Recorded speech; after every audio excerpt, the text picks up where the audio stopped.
លោកអ្នកកញ្ញាជាទីមេត្រីយើងដឹងថាជារៀងរាល់ឆ្នាំនៅពេលដែលឱកាសនៃពិធីបុណ្យចូលឆ្នាំបានចូលមកដល់ការធ្វើចរាចរណ៍របស់ប្រជាពលរដ្ឋរបស់យើងទៅកាន់ស្រុកកំណើតគឺមានច្រើនជាមួយនឹងការធ្វើដំណើរតាមរថយន្តក្រុងក៏ដូចជារថយន្តឈ្នួលគ្រប់ប្រភេទជាមួយនោះក៏ឃើញថាបណ្ដាលរថយន្តទាំងអស់មានការឡើងនៅតម្លៃឈ្នួលរបស់ខ្លួនបើទោះបីជាមានការប្រកាសពីខាងសាលារាជធានីភ្នំពេញយ៉ាងណាក៏ដោយប៉ុន្តែនៅពេលនេះឃើញថាមានក្រុមហ៊ុនដឹកអ្នកដំណើរមួយក្រុមហ៊ុនដែលមានឈ្មោះថា Larita បានប្រកាសថាខ្លួននឹងមិនដំឡើងថ្លៃសម្បត្តិសម្រាប់ការធ្វើដំណើរនៅក្នុងឱកាសបុណ្យចូលឆ្នាំថ្មីនាពេលខាងមុខនេះទេ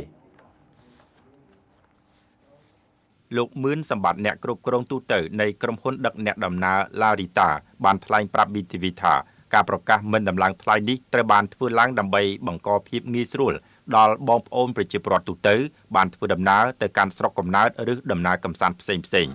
កន្លងមកមានប្រជាពលរដ្ឋជាច្រើនបានបង្ហាញការព្រួយបារម្ភជាខ្លាំងទាក់ទងទៅនឹងក្រុមហ៊ុនឡានឈ្នួលមួយចំនួនដែលបានហក់ឡើងខ្ពស់នៅក្នុងឱកាសបុណ្យចូលឆ្នាំថ្មីឬក៏បុណ្យភ្ជុំបិណ្ឌលោកក៏បានបញ្ជាក់ថានេះមិនមែនជាលើកទី1ទេដែលក្រុមហ៊ុនប្រកាសមិនដំឡើងថ្លៃបែបនេះដូច្នេះយើងដើម្បីបង្កឲ្យមានភាពងាយស្រួលគឺយើងបានជូនដំណឹងទៅដល់អតិថិជនទាំងអស់ឲ្យបានដឹងថាយើងមិនមានការដំឡើងថ្លៃទេគឺយើងនៅរក្សានៅតម្លៃដដែលគឺតម្លៃសម្បត្តិសម្រាប់ពីភ្នំពេញទៅសៀមរាបភ្នំពេញព្រះសីហនុនិងភ្នំពេញបាត់ដំបងគឺតម្លៃតែ$8សម្រាប់ភ្ញៀវជាតិនិងភ្ញៀវបរទេសគឺតម្លៃ$10ក្នុងមួយសម្បត្តិបាទសម្រាប់ការមិនដំឡើងថ្លៃនេះគឺយើងធ្វើជារៀងរាល់ឆ្នាំហើយរៀងរាល់មុនពេលពិធីបុណ្យទានធំៗម្ដងគឺយើងតែងតែធ្វើការជូនដំណឹងដល់អតិថិជនទាំងអស់ឲ្យគាត់បានជ្រាបពីព័ត៌មាននេះបាទអ្នកស្រីឯកស៊ីវនអ្នកដំណើរមួយរូបរស់នៅក្នុងខេត្តសៀមរាបបានបង្ហាញនៅចំណាប់អារម្មណ៍រីករាយដែលក្រុមហ៊ុនប្រកាសមិនដំឡើងថ្លៃបែបនេះនិងចាត់ទុកថានេះគឺជាការចូលរួមចំណែកនិងបង្កលក្ខណៈងាយស្រួលដល់ប្រជាពលរដ្ឋទូទៅហើយការធ្វើដំណើរនេះខ្ញុំធ្លាប់ជិះឡានឡារីតានេះដូចថាទាំងតកង់ទាំងអតិថិជនដែលធ្វើការនៅកន្លែងហ្នឹងដូចថាមានការទទួលភ្ញៀវសមរម្យហើយម្ចាស់ឡានអ្នកបើកបរហ្នឹងក៏មានការគួរសមទៅលើភ្ញៀវព្រោះខ្ញុំធ្លាប់ធ្វើដំណើរតាឡានហ្នឹងឯងងាយស្រួលក្នុងការធ្វើដំណើរហើយតម្លៃធូរថ្លៃសមរម្យជាងគេជាងឯងណាខ្ញុំជិះឡានហ្នឹងយូរហើយ 4-5 ឆ្នាំហើយបើកាលមុនខ្ញុំអាសាចុះឡើងសៀមរាបពេញណាចំណែកលោកស្រីផូសោភាអ្នកដំណើរមួយរូបបានថ្លែងអំណរគុណដល់ក្រុមហ៊ុនដែលមិនដំឡើងថ្លៃនិងមិនឆ្លៀតកេងចំណេញពីប្រជាពលរដ្ឋទូទៅដោយក្រុមហ៊ុនខ្លះក្នុងឱកាសបុណ្យជាតិធំ